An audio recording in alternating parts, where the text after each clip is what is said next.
Family-owned Gig Harbor Brewing has been making delicious, easy-drinking beers since 2015. Come by one of our tap rooms, the Harbor Tap Room along the waterfront in Gig Harbor, or our Tacoma Tap Room and Brewery on South Tacoma Way in Tacoma. Visit the tap rooms, mention the code word GIGLY, and we'll take $1 off your first pint. For the most up-to-date taproom info, please Google Gig Harbor Brewing or find us on Facebook and Instagram.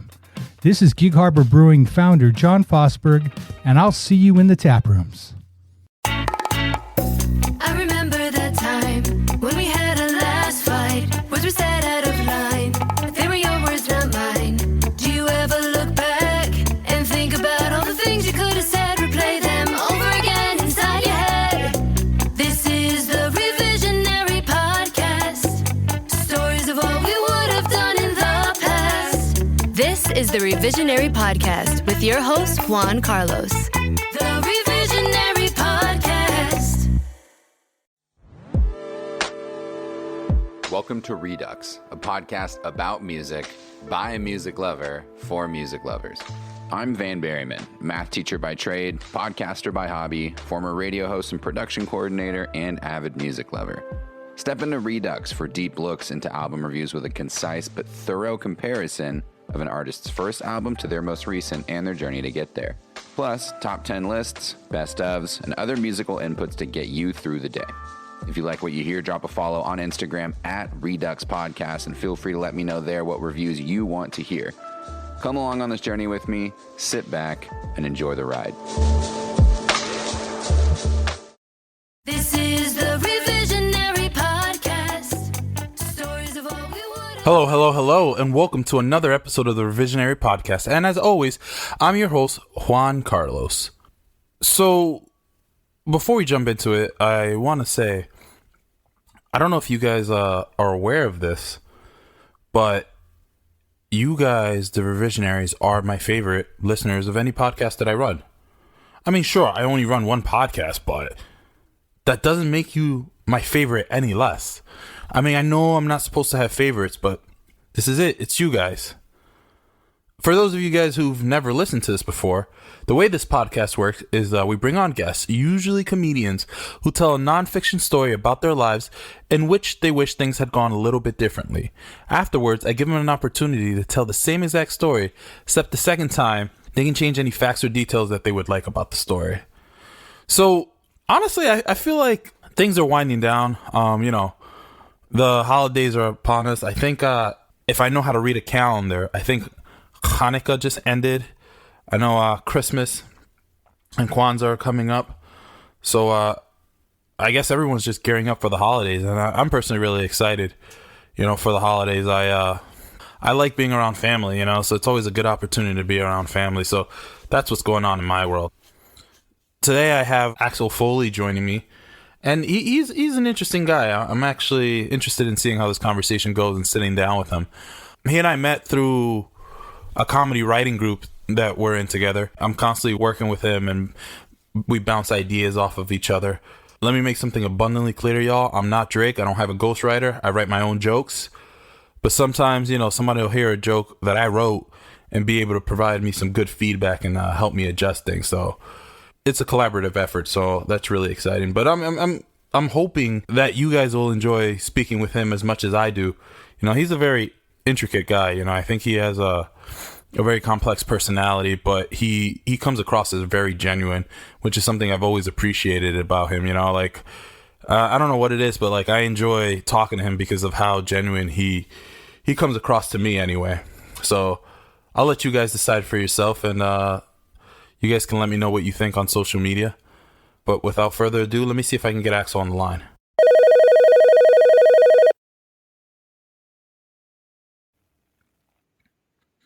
Hey, what's up, Axel? How you doing? Chilling, cuz. What up? What are you doing? I'm hanging out. I'm calling you, and I want to say thank you for agreeing to sit down with me on the Revisionary Podcast. Oh, thanks for having me. I wasn't doing anything anyway, but I would have showed up and thank you. He's like, yo, you made me put on pants. This wasn't even my fault. Who said I got pants? Thankfully. Before we get too far down the line, hey man, what have you been up to? The same old, man. Today, I was hanging out with my son. I'm just running around the neighborhood, up in the park, cooking food. Same old, writing jokes, doing open mics, trying to behave, you know? Yeah, just trying to stay out of trouble. Yeah. What up So, with you? tell us a little bit about yourself. Like, where are you from originally? I know the answer, but tell them. I'm a born and raised New Yorker. I've been here every day of my life except for a few vacations. You heard him? Now I'm up in Washington Heights. Where we from? New York. All right, I'm done. The land of mine. What borough you rep? Well, I grew up in Queens. I lived in the Bronx, and now I'm in Washington Heights. But if I'm repping a borough, I rep Queens. I was there for too long. Queens.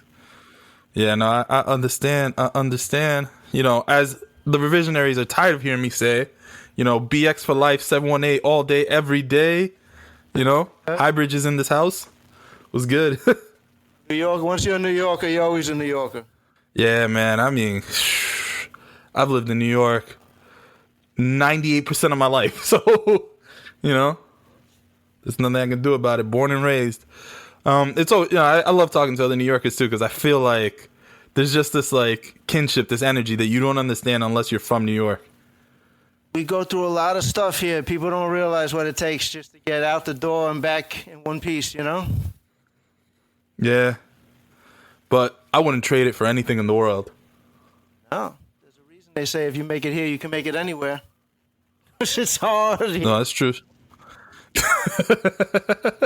New York's not hard. It just builds character. Yeah, I had. You know, my character just involved things in a Yankees fitted. Yankee fitted. Yeah, nice. I'm just kidding. I would never wear Yankees fitted. Y'all know that. Mets fan. So, how'd you get into comedy? Like, how'd that happen? So I had this classic boy meets girl, girl leaves boy, boy figures stuff out story. You know what I mean? Yeah, I don't know. I met someone, and she had an amazing sense of humor, and we laughed a lot. And she told me that she thought I could do comedy, and then she left. So now I'm doing comedy. She went out for cigarettes? She went out for milk and cigarettes and never came back. Yeah. Yeah, back in the 90s. I get it. I've been there. But I haven't. I just heard. Jokes, and I love making people laugh, so it's a natural fit. All right. Let me not distract us too much further. Let's get to this. Without further ado, Axel, go ahead. The stage is yours. Tell us your story. My story. All right. So, for anyone that can't see me, I'm a redhead. So, every redhead story basically starts with figuring themselves out. So, my story starts pretty early. I mean, I didn't have. It turns out it took a long time to realize I didn't have the best parents. They did enough to make me realize that I wasn't poor and stuff. So, my story is a lot of shuffling around. To be honest with you, live with my dad, live with my mom, live with my dad, live with my mom. Judge gets sick of that. Live with my aunt, live with my grandma. Yeah, and just a lot of shuffling around, a lot of dealing with that. And that doesn't really lead to the most behaved child. There wasn't a whole lot of supervision growing up in homes like that. I had a brother as well. I have a brother. You killed him off. But because of how broken my family was, we don't really speak. So he's out there. He's doing well. I know that. But he dealt with a lot of stuff, too. I like to say my family, everyone comes from broken homes, but my family was broken like the McDonald's ice cream machine. Like, you never get, you know? Damn. But, so I was good in school. I had a good brain. I was able to figure stuff out. I used to use big words. Being in family court, listening to lawyers speak, I developed a pretty decent vocabulary for a little kid. So I was smart, but surviving in a very traumatic childhood. And that didn't change. And then one day, maybe I was about 8, 9, 7, it's a blur. I remember my grandmother from my mother's side took us from family court and drove us to where my grandmother from my father's side had worked. and she worked in a real estate agent in Glendale, Queens. I can remember the block, 69 Play. I can literally remember the mailbox in front, the green mailbox and the blue mailbox and the fire hydrant all right there, the garbage. I knew where she worked, and it was familiar to me. I didn't know why we were there. I would find out we were there for my grandmother to ask my other grandmother if she would take custody of me and my brother. Because if she didn't, we would be headed to foster care. And we were young enough to where I can tell you my brother had no idea what was happening. I'm not sure to this day he understands what had happened that day. And they didn't like each other. They did not like each other. The two patriarchs of both sides of the family, the heads of the households, they did not get along, and they both swallowed their pride long enough to save two children. Because at that point, this would have been in the early 80s. The kids would get split up. Now they do a good job of keeping kids together in programs. But so they saved the two children and the family. So we would move into a 72-year-old woman's apartment as 13-year-olds. And like I said, I was not a well-behaved. I was writing graffiti. Again, I'm from New York City. I was writing graffiti on trains. I was smoking weed and experimenting with drugs. And she was really sweet to us. Like she used to do, and she understood where we came from. She understood the whole deal because she watched it. So now she has us there, and she's finally able to control our environment, so to speak. So she was loving. She took us in, and she always made us feel at home right away. What's funny is the first night, like me and my brother were sleeping there, and we were scared, man. We were kids, you know what I mean? And my grandmother lit up like the sickest fart for like 20 seconds, and it just like completely broke the ice with me and my brother. And like a fart made us feel safe. Let's just say. So we were there for a while, and she would do things like she had this thing called Chef Surprise, where we cooked dinner and she would make like candied carrots or like some version of something, and it was always horrible, and we always laughed at it. But we felt like it was like a home for the first time. We didn't feel like this person was going to discard us, and she didn't. For what it's worth, she didn't at all. So then we got to be a little older, and I was about 13 years old, maybe almost 14. And my father had rented the apartment above. She owned the home, so now my father moved into the second floor. She lived on the first floor. Me and my brother lived in the basement. So now my father is in the picture, and it just doesn't go over well. He just kind of really disrupted a lot of area. And I get it. You know, he's my dad. He wanted to be involved.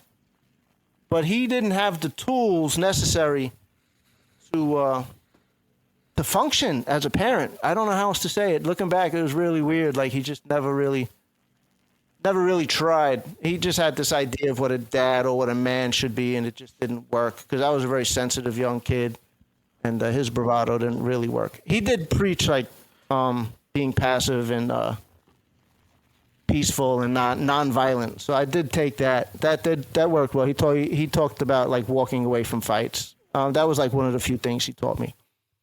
That being said, him being around again really disrupted it up, and I acted out. And my younger brother followed my lead, and so my dad used to keep these cases of grapefruits in the apartment, and I mean, like literally had like 50 grapefruits in the apartment any given time, right? So one day we had smoked and we had gotten high. And me and two of my friends decided it would be a really good idea to throw these grapefruits through every window of the house from the inside. So imagine what that looked like a bunch of grapefruits just flying out of a house, right? Now, I don't really remember what happened. I can tell you that we destroyed the house.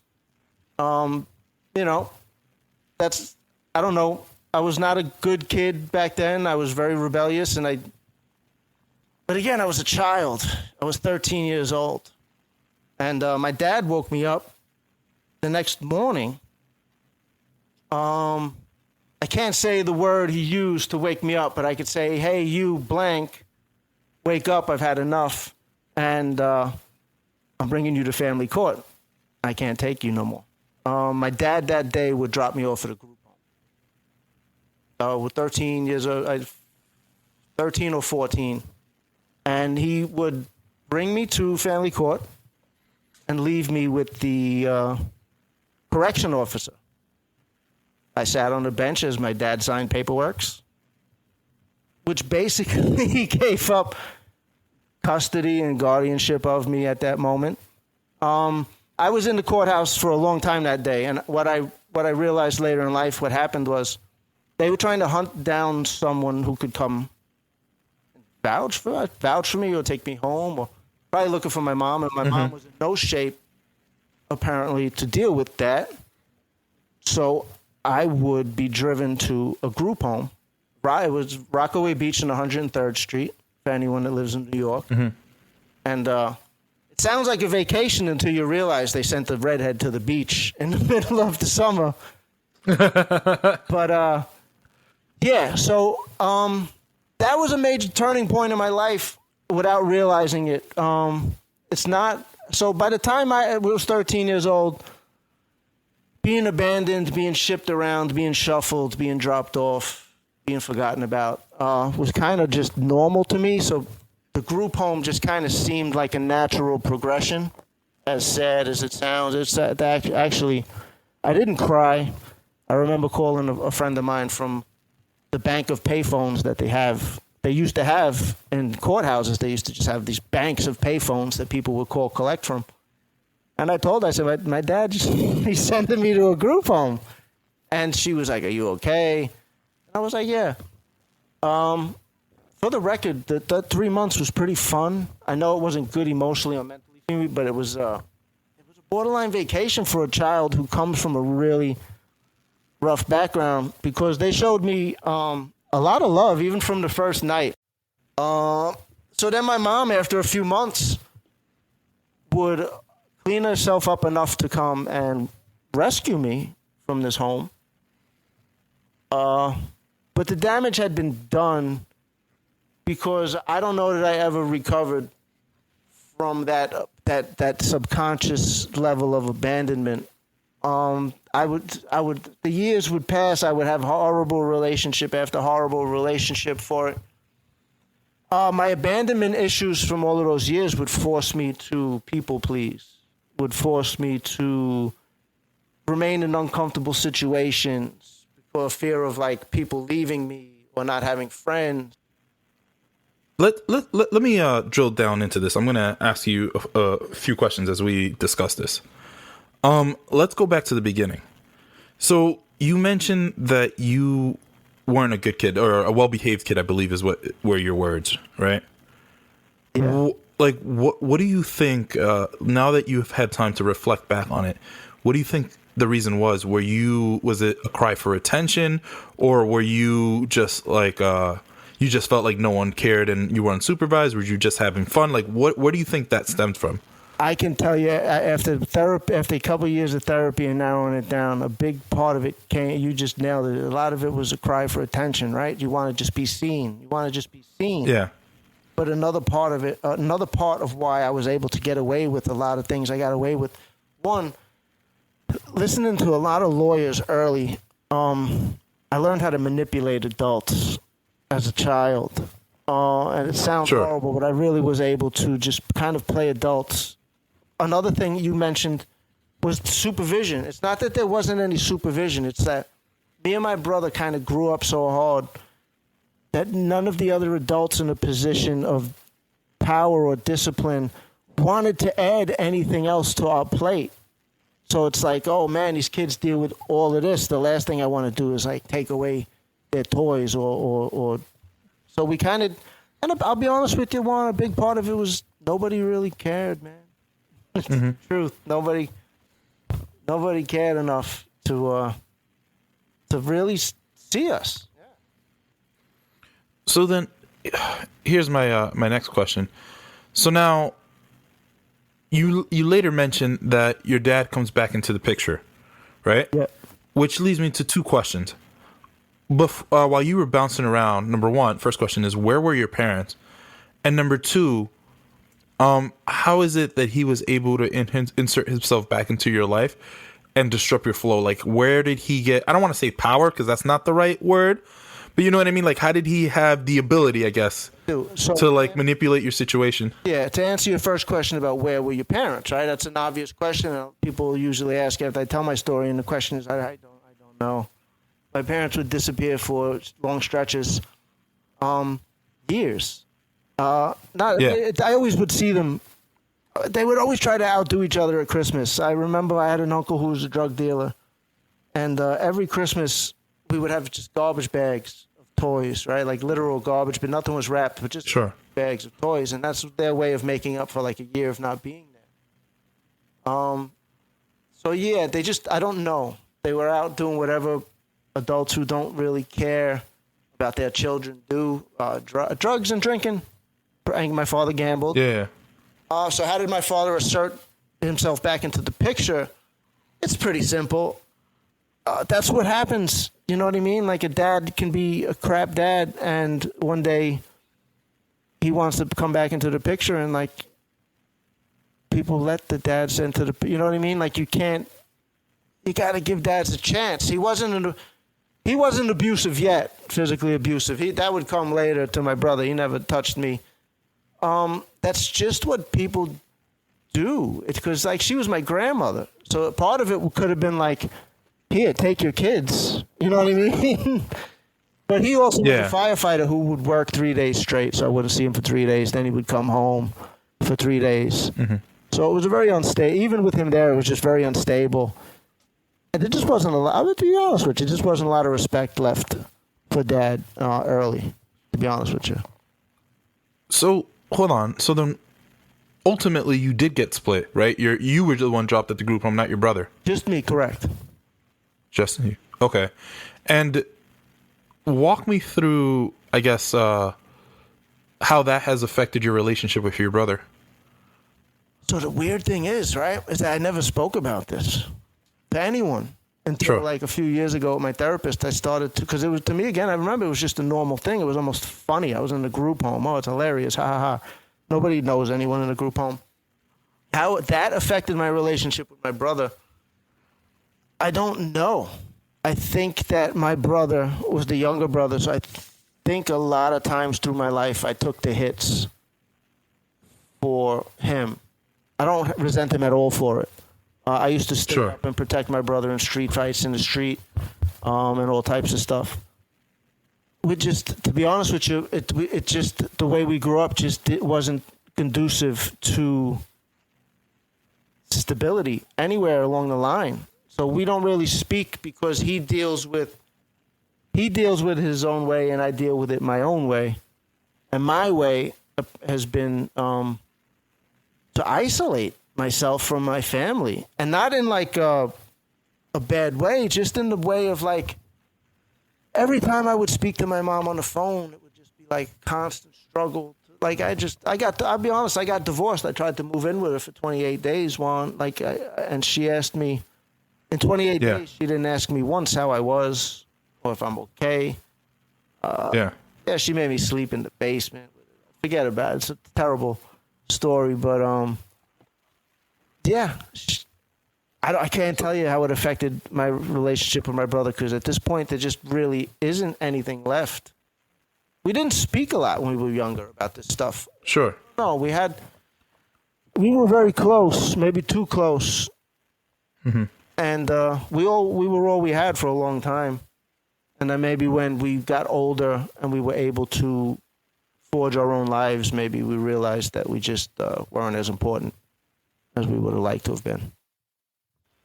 Why don't I go ahead and give you the stage back and say, go ahead and retell us your story. Yeah. So like one thing I think of a lot is where would me and my dad be if I would have understood what had happened and spoke about it, right? What would he have said? What kind of conversation could you have where you dropped your son off?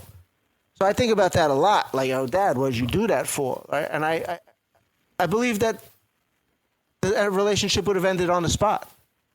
A lot of time I think about it. So me and my dad had a halfway relationship up until 2016. Do the math. A lot of families have broken up in 2016. Oh, yeah. Yeah, the red hats. I constantly think about what if I would have talked to him about it? What if we would have spoken about it? What if he wouldn't have done that, right? What if my dad wouldn't have woke me up on April Fool's Day, 1990, and brought me to a group home? And I can tell you, Juan, I'd be in jail. Mm-hmm. I'd be in jail or dead, dude. Why? But that's the path that I was headed towards, dude. Like, I was headed towards a path of, like, no rules, no respect. And I was a small kid. I got a lot away with a lot of stuff, like, really, like, hardcore stuff. I never hurt anyone, but, like, I would break into factories and I would do things, you know, like destroy property. I never got caught. That I believe that I was just on a path of self-destruction. I don't believe anything. I know for a fact that I would have been, I don't know that I would have survived without that. So it also enabled my mom to sober up. So remember, like, the judge when my dad dropped me off at the group home, remember, the judge decided that was a good idea, right? Mm-hmm. Like, he was like, okay, you have a dad, you have a mom. Oh, look at your mom. The home sounds like a good change of pace for you. So I think that my mother was able to turn her life around because she was probably headed towards an early grave too. Sometimes I think about, could I go back and hit a button and do it all over again? And I won't, because I have a 7-year-old beautiful son, and, like, every left turn and right turn and hiccup and headache that I've bumped into along the way has led me to having my son. Like, there's no other road I take to get to him. Right. You know what I mean? So, you want to go back and you want to change things, right? But the things that you go through make you who you are. And the grass doesn't necessarily have to be greener on the other side, too. So I'm not saying my dad did a good thing by no means, right? Right. But what I am saying is, like, that pain, that particular scenario probably helped me out more than it hurt me. As weird as that could sound, like, it messed me up for a long time, but I'm able to deal with it. So I appreciate that you're able to, like, look back on this and take a positive spin on this. So let me ask you this then, and I'm going to turn this around a little bit. When was your first conversation with your father after the group home, and do you remember how that went? We have never spoken about the group home. Not spoken about it, but I mean, like, after it happened. The next story I can remember is, I was probably 14. I don't remember. He wasn't around a lot. Remember, now I get out of the group home, I go live with my mom, right? So Dad's not in the picture. There's no custody battles. He doesn't want me, right? He doesn't want to see me. Yeah. So, we never spoke about it, but I can tell you, 2 years down the line, like, he would show me, like, his paycheck and show me how much he was paying in child support, and then, like, I would start crying, and then I walked home for, like, 3 miles and he didn't even follow me. So he didn't want any part of it. He just really didn't want. If I would have been like, hey, Dad, don't worry about the child support, you don't ever have to talk to me again, he would have been like, cool. You know what I mean? So let me ask you this then. And obviously, no, I get not changing the big event, right? But does any part of you would consider, even if if nothing changed in your relationship and nothing changed anything else, would a small part of you have wanted him to apologize or acknowledge? Of course. What occurred? This last Father's Day, I wrote a letter and addressed it to his wife, my stepmom, and I said, look, man, like, if we're ever going to fix this, like, we need to speak about the group home. I wrote that to him on Father's Day. So that was back in July. He never responded. I didn't expect him to respond. I mean, so, dude, sure. Some people just want out, you know what I mean? They're just running out the clock, you know? They hope that you don't bring stuff up, you know? Humor me for a bit here. Let's say he had apologized. Walk me through how, in the creative world of Axl, how you think that could have gone or would have gone, and how things would be a little different now. So I was a really good baseball player. Right. 13 years old, that's an age where you're really coming into what you want to do. I was really good, actually. I was really good. I played high school, switch hit, I pitched, I played all types of positions.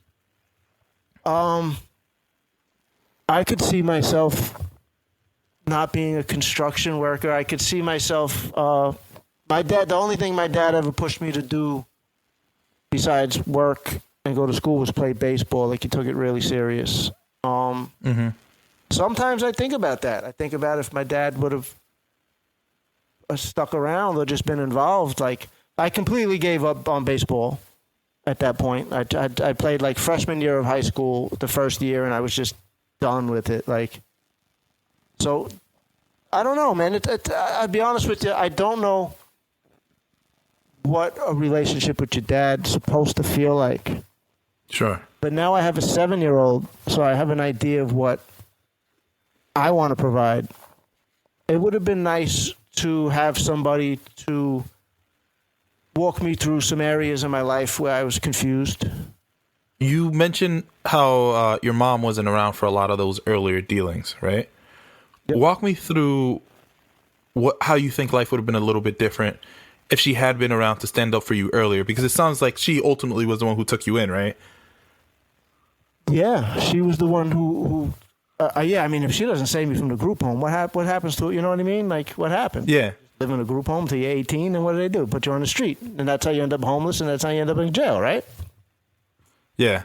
But let's just say it doesn't even get to the point where your maternal grandmother's going to your paternal grandmother and dropping your brothers off. Like, your mother comes around sooner, gets her act together, again, for lack of a better term, and takes you in. How is your life different?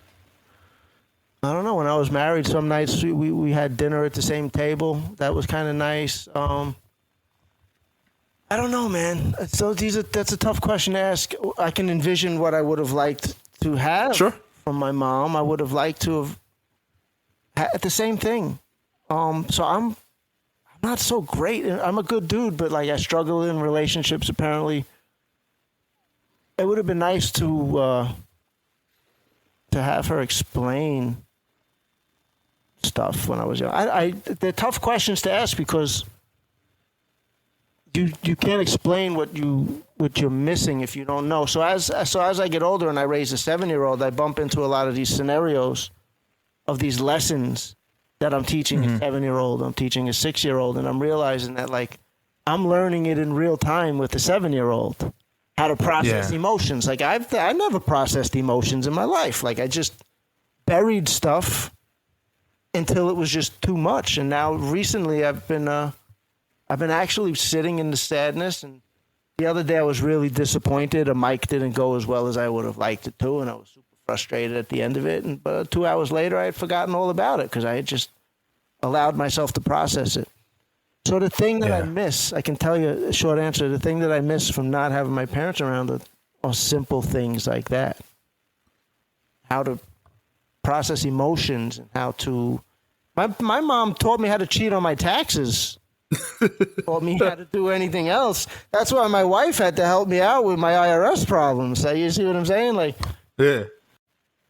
Let me ask you then, this is the last question now, and I'll stop prodding this. I love this. Do you feel that because your parents, and specifically your father, wasn't as present in your life as you would have liked, that you are now, I don't want to say overcompensating, right? Because that's not the right term. Sometimes it's hard for me to find just the right word to convey my exact message. But like, do you feel like you swing a little bit more the other way to make sure that your son is never without? You know what I mean? That he feels fully supported and has you in his corner? Yes. Well, first, let me say I don't need to overcompensate for anything. Right. That's not what I meant. Wink, But you all right? Oh, God. This guy. I understand what you're saying. Like, do I spoil him? Do I give him everything he wants? The truth is, I am so lucky to have a kid whose brain works really well. He understands to be grateful for stuff. Recently, today, we were talking about how some kids, we talked about Santa, and he's like, Santa buys you everything. And I was like, look, dude, Santa will buy you the things you want and you deserve, but parents buy presents too. Because I want my son to understand that not everyone has parents who can buy everything for them. So we discussed stuff like if there's a kid in your class who's sad that he doesn't have presents, maybe we could help him out. No, I don't overcompensate, and this is why. I watched a TED Talk about a divorce lawyer, and she specializes in men's side, right? And she said, do an exercise, and she said, close your eyes. I want you to do two things. I want you to remember your dad. And then I want you to remember your happiest moment with your dad. And I closed my eyes, and like it was like a blank, right? And then Yeah. If you close your eyes and didn't see your dad, you just realized that the whole game is when your kid is your age and he closes his eyes, he sees you. It's literally that simple. When you have a child, 99.9% of it is being there. Everything else works itself out. Literally. You'll develop your style of parenting, and I'm very hands-on with teaching him emotions, and he cries and he says, I don't know. And we say, well, it's okay to not know why you cry. You're 6 years old, you're 7 years old, you're not supposed to know this type of stuff.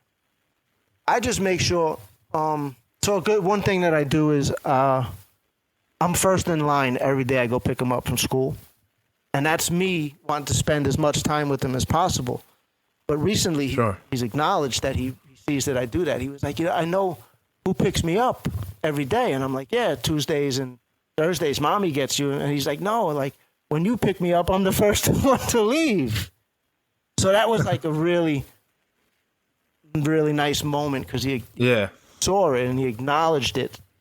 So that's it. That's being a dad, is that moment. Having your son see that you love him enough to be there first every day. I want to say something to you. I listen to a lot of stories on this podcast, and it's one of the best parts about doing this podcast, right? Like, I get to sit down and listen to other people's stories, but I think I really appreciate, you willing to like open up and and share your particular story and your trials. And I believe, so y'all can comment, leave it in the comments, because I believe the English phrase is trials and tribulations, or is it trials and stipulations? I don't know. Point is, I was trying to... Which one? Trials and tribulations. It is tribulation. Okay, I was trying to avoid the phrase because I was like, you know what? I'm not 100% sure what the English phrase is, but here we are.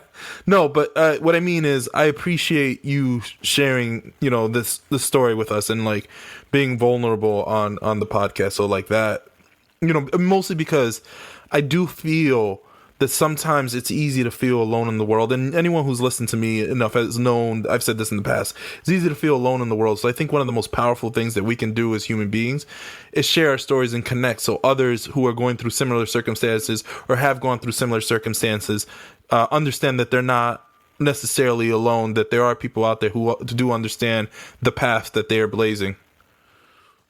Yeah, man, you never know what someone's going through if someone listens to me talk about it. Like, I don't know a lot of people who have been dropped off in group homes. So maybe someone hears this, another guy, been in a group home, he's doing all right. He's a construction worker, he's got a beautiful son, he makes people laugh. It can work out. And another thing I'd like to say is, like, there's a lot of stigma attached to that phrase, being alone, right? We're alone, we're alone. Mm-hmm. I can't wait till we live in a world where people are okay being alone. Doesn't be that scary.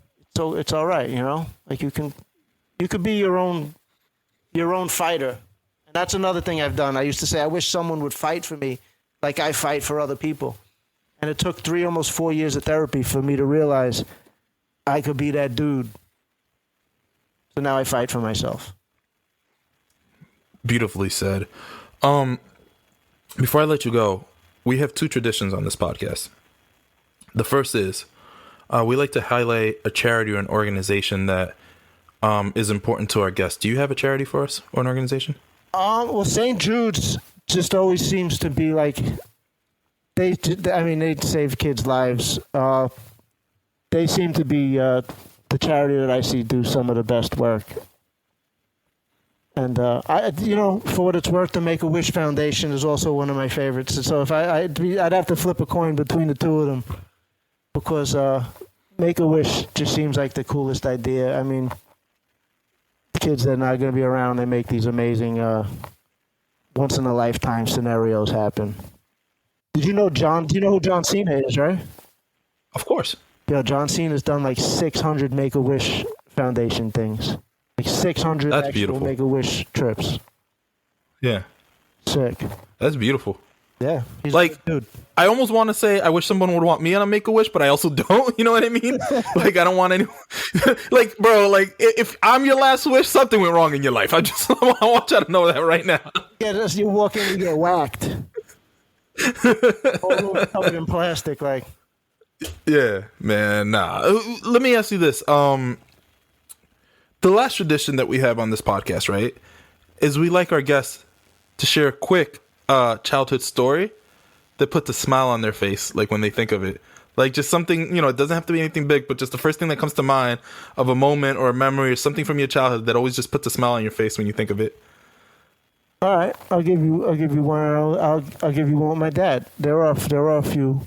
I used to live on this really steep hill that was maybe like a quarter mile, and I was living with my grandmother at this point, my mom's grandmother at this point. I was young, 3-4 years old, can't reach the pedals, and he used to pretend that I could drive. He'd put me on his lap, let me hold the steering wheel, and just go down this hill. And I'll leave you guys with that, man. Like, I can remember that far back, 3 years old, maybe 4 years old, just cruising on Dad's lap. I mean, as a 4-year-old, nothing makes you happier than pretending you're driving like a 77 Chevy or whatever it was, like.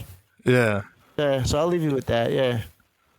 I have very similar memories of my dad putting me on his lap in his Lincoln Town car. That's what you know what I mean? But it's like that's one thing. So I do that with Axe too. I let him pretend he's driving the car. Like, yeah, he loves it. So here's the thing, by the way. Now that we're leaving this on a happy note, I just want to hit you with one quick callback. You mentioned you dropped the date of when you got taken to that group home, and I just want you to fully understand that I did not exist at that moment in time. Like, I was not born. I just want you to know that. Even born, huh? All right. I want to thank you one more time. Before I let you go, do you have any last words for our revisionaries? Just, yeah, man. One thing that I'm a big believer in conversation, and we live in trying times. I mean, the earth has always been really hard to live on, but lately we seem to be just two sides, right? And I get it, man. I'm on one side, and people are on the other side. We got to listen to people. Conversation is like one of the only tools we have left. I'm not saying you have to just believe everything everybody tells you, but let's stop ignoring people and let's just keep engaging in conversations. Like I have some ideals that I hold firm, but I like to engage people. I like people to feel listened to. We live in a country with freedom of speech, and that sometimes makes people say some stuff that they shouldn't. But we live in a country where we got to listen to them, and people have to listen to us. I just wish we could figure out how to talk to each other again. I miss those days. Beautiful. And where can we follow you? You could check me out. I'm having mental breakdowns just about every other day on Facebook. Axel Foley on Facebook. I'm Rogata on Instagram. If you're bored, come follow me around Manhattan. I live in Washington Heights. Walk pretty fast. Beautiful, beautiful. Thank you so much for coming on the podcast, Axel. Anytime, big man. Glad to have you. All right, goodbye. Later. The Revisionary Podcast. I found that to be a very touching story, if I'm being honest with y'all. Like, I feel like he bared his soul, you know what I mean? And I feel like those things, like, I know we cover a lot of difficult topics on this podcast, but, you know, I feel like that must have been especially traumatic for him. Like, you know, he was essentially abandoned. And for what? For being a kid, you know, for being a child. That's very unfortunate. And, like, I'm glad that he was able to, you know, seek help, and he seems to be handling it in a very healthy way, you know. It's very clear that he's speaking to the right people and, you know, and taking care of it. And honestly, I can't even begin to articulate how much I respect him for it. I want to say, as always, to the rest of you, you know, it's been another fun weekend here at the Revisionary Podcast, and I want to say thank you for listening. This is